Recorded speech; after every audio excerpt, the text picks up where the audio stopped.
Bugis o muli silito at welcome kayo sa aking channel na Riaris Garden. Ang topic po natin ngayon ay tungkol sa mga bougainvillea nating inalagaan na kailangan malagyan ng abono. Mapapansin natin na kailangan siya kasi yung mga sanga niya walang masyadong musbong o kaya naman mamayat, lalo kung bagong trim na kagaya ng ipapakita ko sa inyo na higit ng magtutuligs na wala pong musbong, kaya kailangan natin abonohan. Ito, maghahalo tayo ng abono. Okay.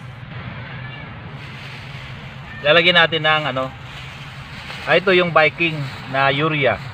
Viking na urea ito. Yan, ito ang klase niya. Ito pamparami ng pamparami ng usbong. Kasi pagka malago yung halaman, pampalago, siyempre maraming magiging bulaklak. Pag maraming mga sanga, siyempre mas marami ang bulaklak, di ba? Kailangan nating lagyan yan. Yung ipapakita ko sa inyo mamaya. At lalahaluan na rin natin ng ito naman yung pampabulaklak na ginagamit ko. Ito yung triple 14. Baka maligaw tayo. Ito yung pampabulaklak kasi ito complete. Itong urea hindi complete ito. Magaling lang sila sa pagpaparami ng sanga. Pampaganda rin ng dahon, pampalusog, di ba? Ito naman yung nakakasure tayo na mapapabulaklak natin ng gusto yung ating mga bougainvillea. Ngayon ang gagawin lang natin kakal dyan para nakakasure tayo na maging parehas ang pagkakalagay natin. Kukuha lang tayo na lalagyan na ganito. Pakita na, patansya natin kung gaano karami yung lalagyan natin. Kukuha lang tayo ng takalan. Kung marami-rami, kung iba naman konti lang, kutsara lang. Pero pagka marami-rami yung lalagyan natin, kukuha tayo ng takalan na ganito, saktong-sakto. Unahin natin itong triple 14. Kukuha tayo ng isang punong-puno. Ganyan. Isang punong-puno rin dito sa urea. Ito kasi mas pino ito kasi Viking ito. May urea na hindi yung mga Viking, planters o yung mga pilpos ganun. Ito kasi Viking ito. Viking urea. Kaya halo lang natin na ganyan. Pwedeng hawakan ito, hindi naman masama ito. Kasi abono naman ito. Hindi ito nakakalason. Pwede natin haluin ng husto na ganyan. Kaya lang natin. Kasi ito kasya na dun sa mga lalagyan ko dun. Alam niyo ito mga abono na to, pagka bumili tayo, wag lang natin na pababayaan na ilagay ito sa nababasang lugar kasi nasasayang. Ilililim lang natin kahit ilang buwan ay hindi natin gamitin, ganyan lang natin. Lalagyan natin sa tuyong lugar, sa lilim. Hindi siya masisira. Kasi pagka medyo nabasayan sa loob, o kaya malamig yung pinaglagyan nyo, nagpawis, nalulusaw. Hindi nyo na magamit kasi nagtutubig-tubig, nababasa siya. Kailangan doon sa mga dry na lugar nyo ilalagay. Ganyan nyo lang. May pa tayo, dito na naman tayo. Talaga sasama ko kayo doon sa pag-abonohan natin. Dito yung mga abono natin dito kasi yung mga bougainvillea ko dito nilipat ko dito lahat papunta doon hanggang doon. Ayun mga walang bulaklak kasi tinirim ko ng sagad gagaya dito. Di ba sagad na sagad. Ayan ang ganyan na abonohan natin. Papakita ko sa inyo hanggang doon kasi yung pwesto nito dati yung pinapakita ko sa inyo. Ayun na. Kumuha ako ng kainan sa garden doon. Ayun, may kumakain.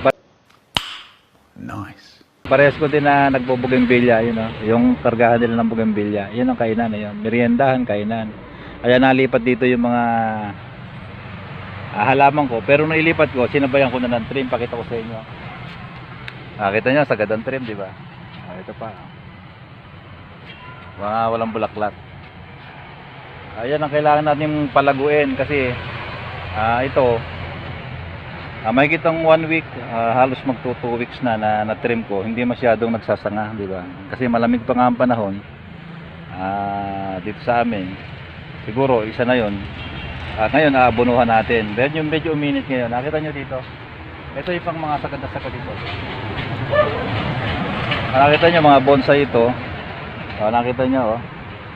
Wala pa siyang mga usbong. Lalaki ng puno.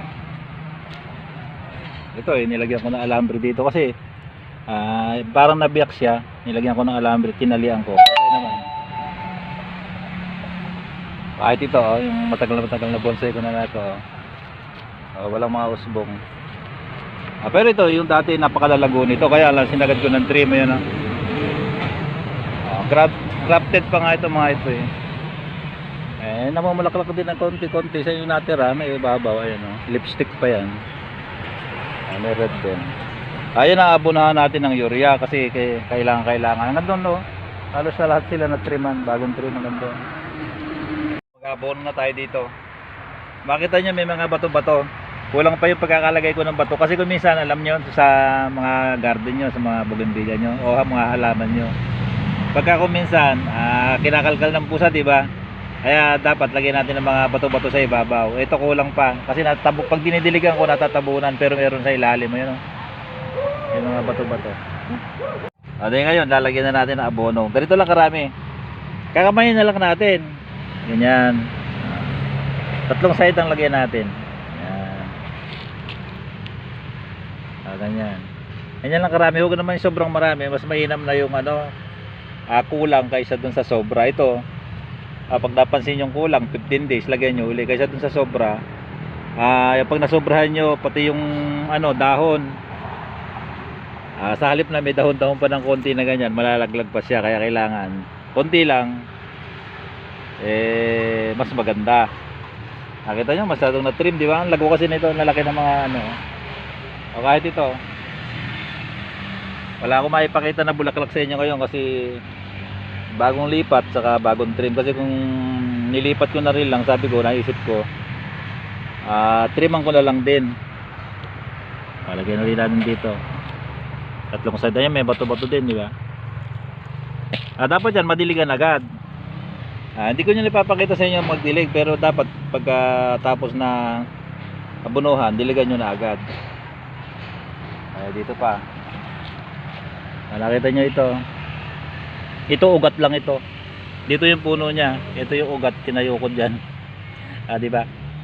Bagong lipat kasi pag nag-trim ka minsan, kaya nakita nyo may nalalaglag na mga dahon kasi pagka makapal yung bougainvillea nyo, nag-trim kayo at biglang nainitan yung mga nakalilim na dahon, yung iba nalalaglag kasi pagka sa naka-cover kasi pag malago, di ba, nag-trim ka, di malalaglag yung mga yung pinakamalago, yung mga nainitan na dahon na iba nalalaglag, kaya marami nalalaglag dito. Lagyan uli natin konti-konti lang naman. Dito tayo.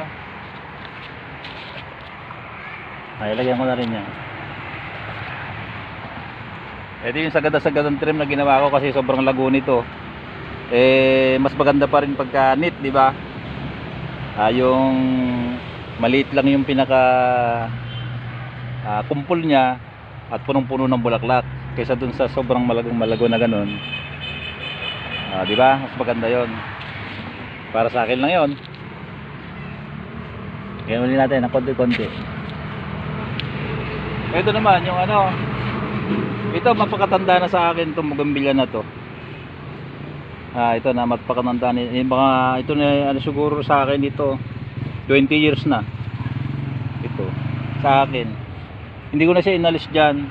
Nakita niyo yung niya Kasi dapat ito mabras, malinis. Ito nakuha na dito. Pero buhay siya. Ayun nakita niyo. Dati hindi crafted ito. Matagal na sa akin ito. Hindi pa uso yung mga variety, yung mga rare. Sa akin na ito yung pinaka dahon niya dati, itong red na to. Ngayon nung nauso-uso yung mga rare kasi matanda na tayo na nagbo-bougainvillea din. Ayan. Nag-grab ako dito ng lipstick pagkaraan nito na pangalan nito mga? Salmon. Ayan Kasi sobrang na trim lang kaya nagkaganyan. Ito ang kailangan natin na abunuhan na Tanda na nito, sobra. Kaya lang talaga na hindi siya makalaki ng puno kasi control siya. Mas maganda kung yung malaking malaki na agad yung puno na ilagay mo dyan. Ayun, kasi pagka na-control ng ganyan, hindi na masyadong lalaki yung puno niya. Pero buhay siya. Bunungan ulit natin. Di ba? Kung halaman ang mga kailangan na maghalo tayo ng abono, kailangan na nating haluan ng urea para pagusbong agad at lumago agad at para mamulaklak. Yung mga dating nanonood ng mga video ko, lalong lalo na si Ma'am Mila at si Ma'am Irene, shout out sa inyo. Halos lahat ng mga video ko na comment din nakikita. Maraming salamat sa inyo. At yung mga baguhan pa lang sa channel ko, pag nagustuhan nyo ang video ko ito, please like, share, and subscribe. Pakihit na yung notification bell para yung masusunod yung video ay mapanood ninyo. Maraming salamat. Bye-bye.